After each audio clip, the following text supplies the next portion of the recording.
One of the things that Donald Trump said last night about Ukraine was that he would not commit to sending aid should he win the White House. And he also would not say who he thinks should prevail in the war. He said he wants everybody to stop dying, and he doesn't think in terms of winning and losing. Now, President Zelensky says he's not worried about the outcome of the presidential election here and what it could mean in terms of Washington's support for Kyiv, because he believes Ukraine will win before then. Let's find out what Joseph Lindsley thinks in Ukraine today. Joseph, what's happening? Bob, good afternoon from Lviv. Well, the first thing, there's not much talk about American politics at a detailed level here because life is quite urgent in dealing with the war. And I think, as President Zelensky said, there's no question of Ukrainian resolve. It's interesting that people who praised President Trump's performance yesterday said, the people want peace, is a comment I saw very often on social media and in the media that supports Trump. And Ukrainians want peace, but they want peace with victory. They do not want to go back to living in Soviet times. They don't want to live in a tyranny. And I think when we look at, American politics is a delicate thing to touch, and I think that's part of the reason why I think President Zelensky was very diplomatic and careful about it.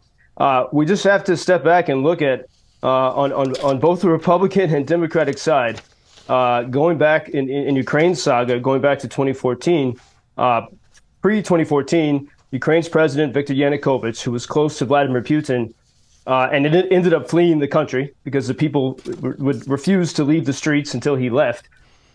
He had once been advised by Paul Manafort, who became Trump's campaign manager. And then Yanukovych, when his government fled in 2014 to Russia, a member of his cabinet who ran that oil company Burisma hired Joe Biden's son. And so we have, Ukraine's sort of in the middle of this. And even more so if you think about how strange the world is focused now on this war when Russia's trying to take over Ukraine. President Trump was impeached because of a phone call with a foreign president, not the president of Cameroon or France, but of Ukraine. This has been intimately a part of so many of our global affairs. And as I've told you all before, I think last summer, I was visiting a military friend in the White House when Trump was president, and I was kicked out simply because I had been in Ukraine. That was the environment in 2019. And then meanwhile, we've had, President Biden, when he was vice president, often came to visit Ukraine. He tended to lecture Ukraine as a corrupt country. And President Trump says similar things. I think for a while, President Trump and President Zelensky seemed to have a respect, early on in Trump's presidency, and then everything changed. But there is this, Ukraine has been sort of a punching bag for left and right. So, for example, not maybe 2 weeks ago or last week, Senator J.D. Vance from Ohio, who sometimes has been a Trump ally, it's hard to know. I don't think you could really trust any of these people, to be truly faithful. It's the nature of Washington. He said that he goes on a show on Fox News and said that Ukraine is losing the war and that we need to support Taiwan, not Ukraine. And it's sort of completely devoid from the actual threat that's happening now. And I think people would rather talk about threats to the future than face the actual crisis. It's not a crisis, the war where people, innocent men, women, and children are getting killed simply because they want to be free.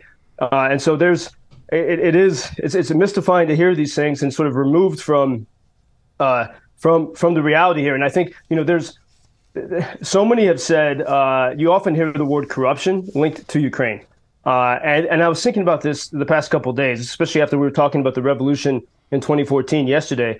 So many of those people who've labeled Ukraine as corrupt, they actually haven't been here since before 2014. Many of them were last here in the 90s when it was in the post-Soviet phase. It was corrupt. There was lots of crime. Everyone I talked to since the 90s was a horrible, difficult time to live here, to grow up here. But all that has changed, and it's because the people took control of their society in 2014. And, I once lived in New York State and covered New York State politics. I lived in New Orleans, Louisiana. I've seen corruption. Corruption is when a society is decaying and dying because only the elites get to determine what happens. That's a question. Is America in that stage or not? But that's not the reality I see here in Ukraine. This is a vibrant society where, especially we see in the wartime, everyone participates. And yes, sometimes, especially before the war, that participation would mean, if you got pulled over, you could pay money to a cop. But it meant everybody, sort of a democratic corruption in a way here in Ukraine. Everyone got to participate in society. And that really is this radical democracy here. But actually, I see a society that's the opposite of corrupt. It's incredibly vibrant. And what I don't understand, these Americans who go to rallies and talk so passionately about freedom, and then they're not even respecting the people who are actually willing to die and to live that freedom really well right now here in Ukraine. Air raid sirens sounding in the last 24 hours, Joseph? In parts of the country, not here in the West. It's been fairly quiet 24 hours.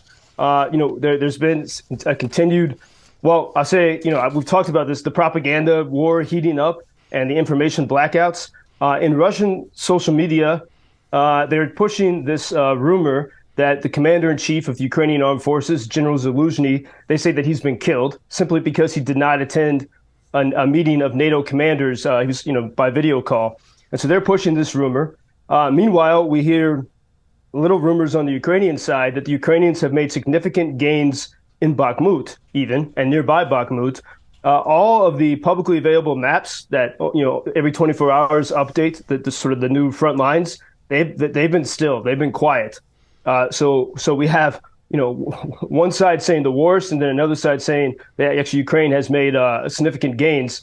There is by design here an information blackout. Things are happening while, and they have to happen in secret. Meanwhile, the United Kingdom has delivered to Ukraine these long-range cruise missiles called the Storm Shadow. It has a firing range of 155 miles. Which is just a little bit short of the, Ukraine has been asking the United States for a long time and not receiving this, the Army tactical missile systems, which have a range of 185 miles. Washington has been reluctant to give these because that would enable Ukraine to attack Russian territory, to actually hit targets in Crimean Peninsula. But these new missiles that have come from the United Kingdom, in theory, from Kherson, Ukrainian-held Kherson, could reach the Crimean Peninsula. So that's a huge step, and they're framing this in terms of the counteroffensive. So we see some movement there, and then I think in the past 24 hours, Poland has said that there's a little part of Russia that's not connected to Russia. It's in Europe, and it's bordered by Poland and Lithuania. It's a very sort of strange place, and Poland has said that it's called Kaliningrad, and the Polish government in Warsaw said that they are no longer they no longer want to call it Kaliningrad. They're going to call it by its ancient Polish name, Królewicz. After that, it was known as Kronenberg when it was a Prussian city. And this one act has really angered the Russian government. They say this is a hostile action by Warsaw. They're the same Russian government that continues to, and even as I say, there's been no major air raid alarms.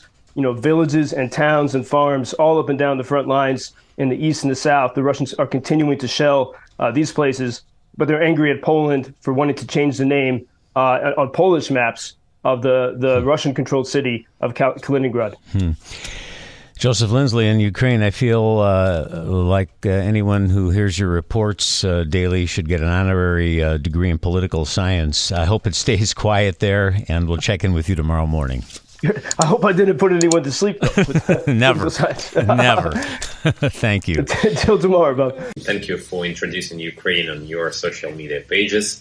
That's very important that much more people can get more information about the situation here and how everybody can help Ukraine to stay stronger and to save all the world.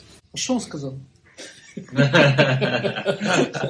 Well, which side are you on? На чьей ты стороне? Come on now. Oh, which side are you on? На чьей ты стороне?